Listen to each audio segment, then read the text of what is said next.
Hello, I am Rene Descartes.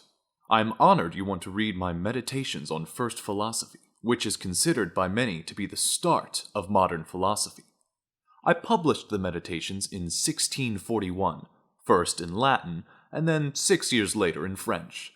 For those not intimately familiar with Europe in the 17th century, you should know that I wrote and published this work just a few short years after Galileo's condemnation and his house arrest. These were dangerous times for original ideas. Thus, you might understand why I opened my book with a letter of dedication to the most wise and distinguished men, the dean and the doctors of the Faculty of Sacred Theology of Paris at the Sorbonne, which today is known as the University of Paris. I recommend you read this letter and note how certain I am that these wise theologians who are the greatest pillar of the Catholic Church will kindly correct and not condemn any errors contained in my work, since there are no others who have their insightfulness, integrity, and wisdom. I am confident that with their patronage all will come to see that in my meditations I give most certain and evident demonstrations on 2 points, all of which are taught in the Holy Scriptures, that God exists, and that there is a real distinction between the soul and the body. So, dear Sorbonne faculty, I still await your public support, which, given thanks to your singular wisdom and universal respect, will easily cause other men of intelligence and learning to subscribe to your judgment. I will remain your faithful and obedient servant. I also recommend, dear reader, that you take a look at my provided preface and an informative summary of my 6 meditations. These short little editions are worth your perusal, for they will help you better understand both my method and conclusions. I trust, dear reader, that you are familiar with my Discourse on Method, where I explained that the only way to ensure the discovery of certain truth is to reject all that can be doubted. That is, if a claim can be doubted, it must be considered false. Few have the courage and temperament to follow my example, but if, like me, you value truth above all else, then I invite you to join my meditation tonight. I am trying to free your mind, but I can only show you the door. You're the one that has to walk through it. This is your last chance. After this, there is no turning back. You take the blue pill, and this video and philosophy class ends. You wake up in your familiar bed and believe whatever you want to believe. You take the red pill. You stay in philosophy class, and I show you how deep the rabbit hole goes. Remember, all I'm offering is the truth, nothing more. Follow me. When I consider all the things I think are true, I quickly realize that the great majority of such truth claims start with my senses. We universally trust what we sense, and all say they know the sun exists because they see its light and feel its heat. Sensation is all around us. You see such reality when you look out your window, when you turn on your television. You feel it when you go to work, when you go to church, when you pay your taxes. But isn't it equally obvious that your senses have often deceived you? Examples of such lies abound. A straight stick looks bent in water. A cool oasis appears in the dry desert, and the itch of an amputee's missing leg keeps him up at night. Are you convinced that what you sense is real? How do you define real? If you're talking about what you can feel, what you can smell, what you can taste and see, then real is simply electrical signals interpreted by your brain. Sensation isn't real. My method tells me to never trust what has deceived me even once. So, following my method of doubt, I must reject all knowledge claims that depend upon what I see, hear, taste, smell, or feel. All such claims, which are many, I now must recognize to be false. Sensation is a prison that you cannot taste or see or touch. It is a prison for your mind. But is rejecting all sense data as false, the first step of my method, already too much? Can I really call false the great majority of things I know about myself and the world around me? Some sensations are so clear and repeated so often that I must accept them as true, right? Like the obvious fact that I have a body, that I am sitting in this chair and now talking with you.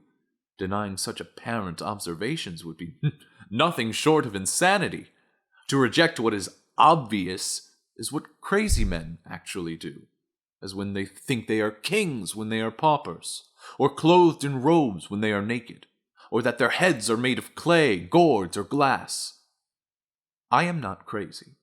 Certainly I can determine for myself when to trust my senses and when I can't, right? And yet, the rejection of all sense data, the first step in my method of doubt, is supported by a second step. That in my dreams I often accept as true what I later recognize to be false. That is, in my dreams I experience and accept the very same things insane people do when they are awake. In my dreams I often imagine I am sitting dressed in my favorite chair when I am actually asleep in bed. During my dreams everything feels so real.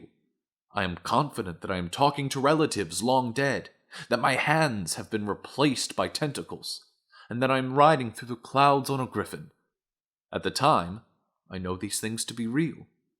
But when I wake up, I discover that all of the things I thought were true are actually false. So what is to stop you from admitting that you're living in a dream world? I mean, haven't you had that feeling where you're not sure if you're awake or still dreaming? Thus, isn't it a possibility that what you now sense and recognize as reality is just a dream world? Maybe the things before you, like my hands or this chair, are just illusions. Isn't it possible that in a few minutes you will wake up and discover that all you think is true is actually false? Now, some of you might be resisting the obviousness of the truth, but you have to let it all go. Fear, doubt, and disbelief. Free your mind. You might be willing to admit that your many false dreams give more reasons to doubt the truth of your senses. But you may argue that your fanciful dreams are at least built upon real things, like an objective idea of particular colors, real physical hands and chairs, or actual lions and eagles. You will say, at least those things are real things, even if my personal dreams are false. Likewise, you might argue that the principles of mathematics are always true, whether you are awake or asleep. That is, 2 plus 3 always equals 5. And a square always has 4 equal sides and 4 interior angles of 90 degrees. Don't such examples successfully resist my dream argument and prove that at least some things really exist? Well, have you not heard of God? God apparently has the power to do anything. Isn't it therefore possible that a being who has the power to create something out of nothing might also have the power to make you think the world and everything within it, like colors, some bodily things, and even mathematical principles, exist when in fact they do not? Yes, it would take an incredibly powerful being to make you think that 2 plus 3 equals 7, or that a square doesn't have 4 sides. But these are the kinds of things God could do, no? Maybe God wouldn't do such things, since he is said to be perfectly good. But couldn't there be an evil genius with infinite power and an equally infinite malevolent desire to deceive us, who could make you think that colors, material things, and numbers exist when in fact they don't. Thus, what could stand against this third radical doubt? My senses are not trustworthy. My dreams confirm I can't trust my intuition of what is real, and I admit it possible that an evil genius may now be deceiving me into believing that the universe exists when in fact it does not. All can be doubted, and according to my method, you must accept this uncomfortable truth and reject all as false. I recognize that it is very difficult to admit that there is nothing among the things you once believed to be true, which it is now not permissible to doubt. But, if you want to discover the truth, if such a thing exists, you must reject all these things. Accordingly, you must suppose that an evil genius, and not a supremely good God, is deceiving you, and that all external things, including material objects, colors, and numbers, are nothing more than dreams. There is no spoon. You have no body, no senses, no truth, only doubt. Once again, the idea is hard for everyone to accept. It certainly goes against our customary ways of living. I imagine you might feel like a prisoner who enjoys his dream of liberty and does not want to wake up. You might prefer the comfortable world of illusion over this desert of the real. You might want to fall back into your old opinions, where what you sense is what you consider real. You might regret taking the red pill and think ignorance is bliss. But I urge you to stay strong. Follow my method. Reject as false all that can be doubted. And maybe, just maybe, you will eventually discover that which cannot be doubted. Then you will have certain truth. But that discovery is the topic of my second meditations. Until then, I leave you in a whirlpool of doubt. Goodbye.